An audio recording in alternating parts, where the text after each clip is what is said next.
मेरा नाम डॉक्टर रेहान है और मैं मेवर मेडिकल सेंटर में एज अ कोलोरेक्टल सर्जन काम करता हूँ। कोलोरेक्टल सर्जन्स वो डॉक्टर्स होते हैं जो पैखाने के अमराज के माहिर होते हैं। हम लोग यहाँ पर जो है पैखाने की जगह की जितनी भी बीमारियाँ होती है उन सब का ट्रीटमेंट करते हैं।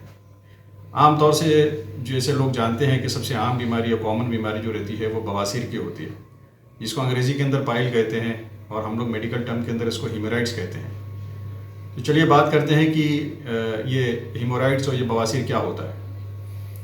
मरीज़ जो रहता है वो पैखाने की हर तकलीफ़ को जो है बवासीर के नाम से जानता है। हालांकि हर जो तकलीफ़ पैखाने की जगह पे होती है उसका नाम बवासीर नहीं है। बवासीर कहते हैं कि जो हमारे खून की रगें होती हैं जो पैखाने की जगह में मौजूद रहती है उसके अंदर सूजन आ जाती है और उसमें ब्लीडिंग शुरू हो जाती है, और अगर इसका इलाज नहीं करा तो फिर वो बढ़ते बढ़ते जो है वो बाहर आना शुरू हो जाती है, जैसे कि ग्रेड 3 या ग्रेड 4 में पाया जाता है। तो इससे जो है खून के बहने की वजह से पेशेंट की जो है जिस्म के अंदर खून की कमी भी हो जाती है, और बाज़ मरतबा जो है इसके अंदर जो बवासीर होते हैं उसके अंदर खून जम जाता है अंदर, जिससे तकलीफ़ ज़्यादा हो जाती है। कभी कभी इन्फेक्शन हो जाता है, उसमें मवाद भी जम जाता है। तो ये जो बवासीर जो है बहुत आम है।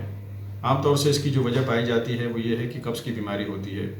लोगों को जो है बहुत पुराना कब्ज़ होता है, कुछ को बचपनों से होता है, कुछ को खाने की जो है तब्दीली की वजह से हो जाता है, या आम तौर से जो हमारी जो है ज़िंदगी के जो तौर तरीके हैं, जो लाइफस्टाइल हो गई है हमारी, कि जिसके अंदर कोई फिज़िकल एक्टिविटी नहीं होती, हम लोग कोई एक्सरसाइज नहीं करते हैं। जो पुराने लोग चलते फिरते थे, हमारा चलना फिरना कम हो गया है। हमारी ग़िज़ा जो है वो डब्बों वाली हो गई है, जो ताज़ी और अच्छी ग़िज़ा से भी हम लोग महरूम हैं। और पानी लोग कम इस्तेमाल पीते हैं, पानी के बजाय जो है कोल्ड ड्रिंक्स पीते हैं, जो कि बहुत नुकसानदेह है। तो ये हमारी लाइफस्टाइल की जो तब्दीलियाँ हो गई है, जो हमने खुद ने की है, जिसकी वजह से ये बीमारी आजकल बहुत आम हो गई है।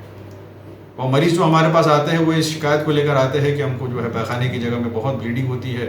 जब भी हम जो है कोई गर्म चीज़ खा लिए या कुछ नॉनवेज खा लिए तो ब्लीडिंग हो जाती है। या फिर ये शिकायत लेके आते हैं कि एक सूजन है जो अंदर जाती है, बाहर आती है, और लेटर जो एडवांस स्टेज होता है उसके अंदर ये सूजन हमेशा बाहर ही रहती है, अंदर भी नहीं दाखिल होती। हमने ये देखा है कि इसकी आम तौर से जो वजह होती है वो कब्ज़ है, जैसे मैंने कहा। दूसरा ये है कि जो लोग आम तौर से ज़्यादा देर बैठने का काम करते हैं, जैसे आईटी कंपनी के लोग रहते हैं, या ड्राइवर हजरात रहते हैं जो गाड़ियाँ चलाते हैं कई कई घंटों तक, या जो टेलर होते हैं बैठ के जो है इस कपड़े सीते हैं, तो ऐसे लोग जो बैठने का काम ज़्यादा करते हैं, जिनमें एक्टिविटी वगैरह कम होती है, ऐसे लोग जो है इसका शिकार ज़्यादा होते हैं। अब जो कब्ज़ होता है वो कई कई वजूहत से होता है, जिस थायराइड की बीमारी है उसकी वजह से भी होता है। कुछ लोग कोई दवाइयों पे रहते हैं, उन दवाइयों के भी साइड इफ़ेक्ट की वजह से कॉन्स्टिपेशन हो जाता है। तो अब ये है कि जब ये पेशेंट हमारे पास आते हैं तो उसमें कोई ख़ास टेस्टिंग वगैरह की ज़रूरत नहीं होती है, जैसे आमतौर से दूसरी बीमारी में होती है, स्कैनिंग कराना वगैरह। इसमें जो है हम एग्जामिनेशन करते हैं, जिसको हम एनोस्कोपी कहते हैं। छोटा सी आला होता है, उसको पैखाने की जगह में डाल के हम देखते हैं कि बवासीर कहाँ पर है, कितना बड़ा है, कौन सा ग्रेड का है, और उसके हिसाब से फिर हमारे पास इलाज होता है। दुनिया भर के अंदर जो इलाज इसके पाए जाते हैं वो आमतौर से लोग उसको कट कर देते हैं, कट करके टाँके मारते हैं और फिर जो है उसका ये इलाज करते हैं। लेकिन ये जो तरीक़ाकार है बहुत पुराना है और उसके अंदर जो है लोगों को तकलीफ़ ज़्यादा होती है, पेन होता है, ब्लीडिंग होती है। लेकिन हमारे पास ये मेवर मेडिकल सेंटर के अंदर सबसे लेटेस्ट टेक्नोलॉजी का इस्तेमाल किया जाता है, जिसका मकसद ये है कि पेशेंट को जो है कम तकलीफ़ हो, कम से कम तकलीफ़ के अंदर उसका काम हो जाए। तो हमारे पास लेज़र ट्रीटमेंट है, डीजे हाल है, ये नई टेक्नोलॉजी है। लेज़र के अंदर एक छोटी सी सुई चुभाई जाती है, जिसके ज़रिए से जो है वो लेज़र की जो है गर्मी बवासीरों के अंदर जो है जितने भी बवासीर हैं 2 से 3 उसमें डाली जाती है, और उसके बाद वो बवासीर जो है मुरझाना शुरू हो जाते हैं। 2 से 3 हफ्ते लगते हैं उसको मुरझाने के लिए, और आस्ते आस्ते कम हो जाता है, ब्लीडिंग भी बंद हो जाती है, जो बाहर आता है वो आना भी बंद हो जाता है। तो ये बहुत आसान है, मरीज़ को जो है ज़्यादा तकलीफ़ नहीं होती, हल्का फुल्का जो दर्द रहता है वो गोलियों से कंट्रोल हो जाता है, और मरीज़ जो है अपने काम पे जो है जल्दी से जल्दी जो है काम पे चला जा सकता है। उसको जो है घर पे छुट्टी लेके रहने की ज़रूरत नहीं पड़ती है। हमने बहुत से मरीज़ों का इलाज किया है लेज़र थेरेपी के ज़रिए से, और बहुत से मरीज़ यहाँ से अच्छे होके गए हैं।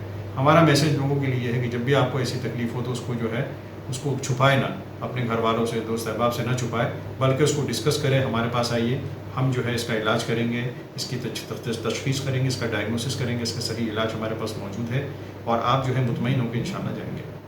शुक्रिया बहुत बहुत।